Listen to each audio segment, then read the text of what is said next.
Hola a todos mis amigos y amigas, no sé si estar triste o feliz, es la penúltima lección número 11. Me voy a inclinar por estar feliz y vamos a recordar todo el conocimiento que hasta ahora el Señor nos ha brindado. Hemos aprendido mucho con respecto a la vida financiera, a cómo sobrellevar nuestras deudas, a cómo planificar el éxito, a cómo efectuar el sagrado diezmo y las ofrendas. Y en esta lección que tiene como título "Cómo administrarse en tiempos difíciles", vamos a ver cómo es el correcto manejo ya en los tiempos difíciles. Enseguida les explico.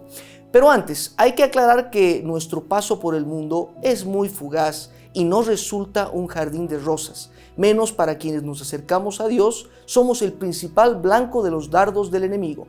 A pesar de tantos principios y guías de planificación financiera que la Biblia nos ha proporcionado con respecto a la administración, indefectiblemente existen tiempos difíciles. El mundo es un lugar difícil a causa del pecado, guerras, crímenes, desastres naturales, incertidumbre económica, corrupción política y lo más reciente, pandemia.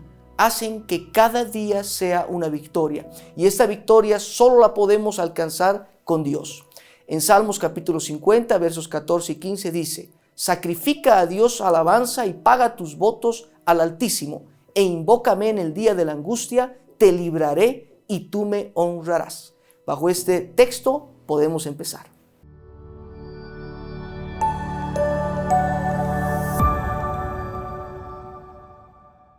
Tristemente somos parte de este mundo contaminado, y mientras habitemos en él, la tribulación y angustia serán nuestro pan de cada día.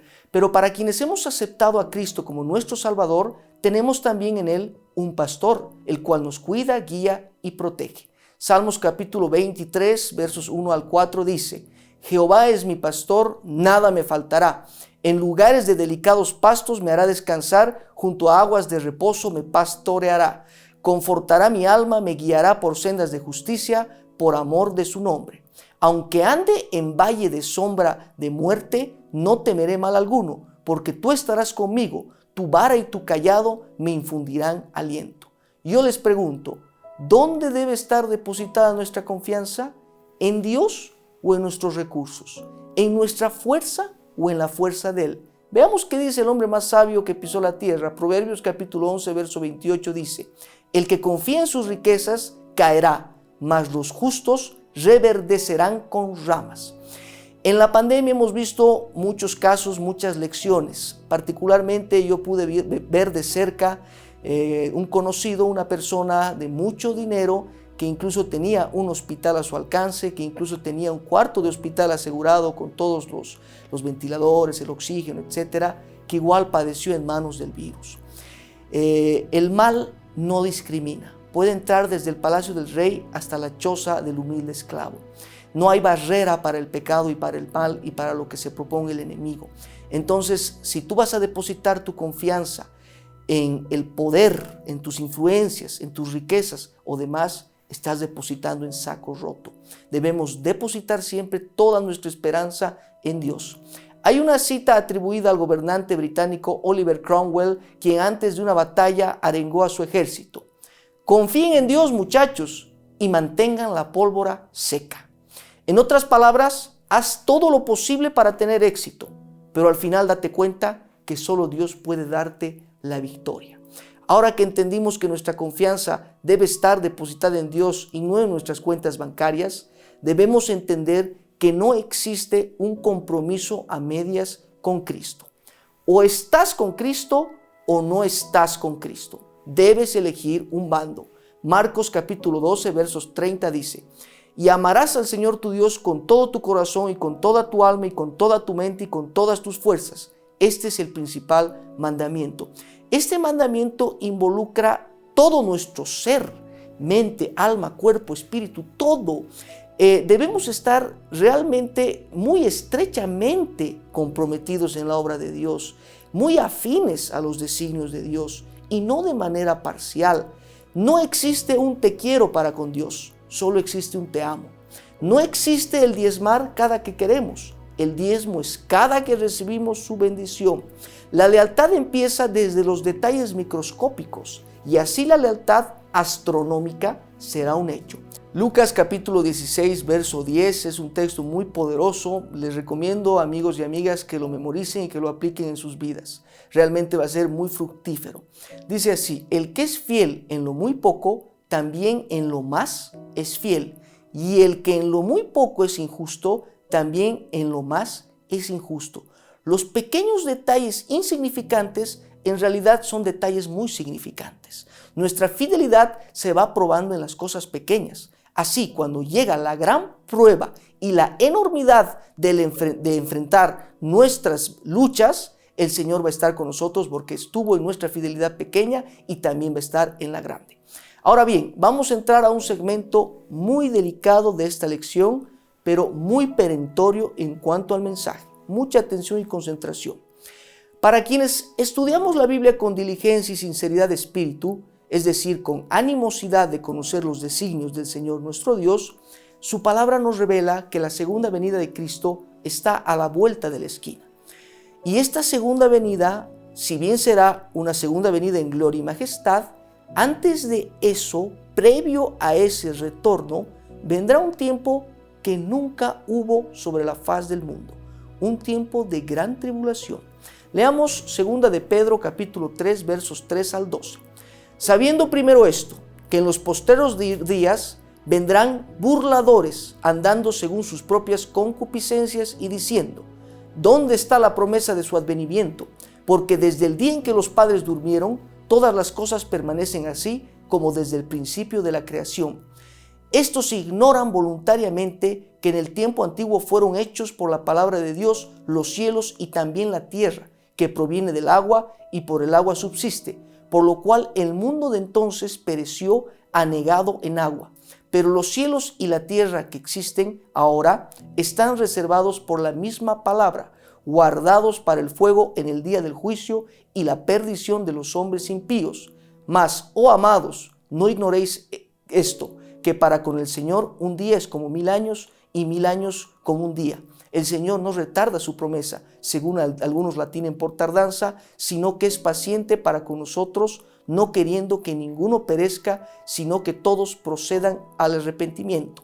Pero el día del Señor vendrá como ladrón en la noche, en el cual los cielos pensarán con grande estruendo y los elementos ardiendo serán deshechos y la tierra y las obras que en ella hay serán quemadas. Puesto que todas estas cosas han de ser deshechas, ¿cómo no debéis vosotros andar en santa y piadosa manera de vivir, esperando y apresurándoos para la venida del día de Dios, en el cual los cielos encendiéndose serán deshechos y los elementos siendo quemados se fundirán? Hermanos, voy a sintetizar un poco este texto bastante amplio y profundo. Ya después ustedes lo pueden leer una y otra vez. Este texto se refiere y hace una analogía con los hombres que vivieron en la época antes del diluvio. Estos hombres que se burlaron durante 120 años del predicador actual, que era Noé, advirtiéndoles de que iba a venir una catástrofe mundial de rango global. Ellos se burlaron y dijeron: no vendrá. Al final vino y destruyó todo ser vivo que se hallaba sobre la faz de la tierra.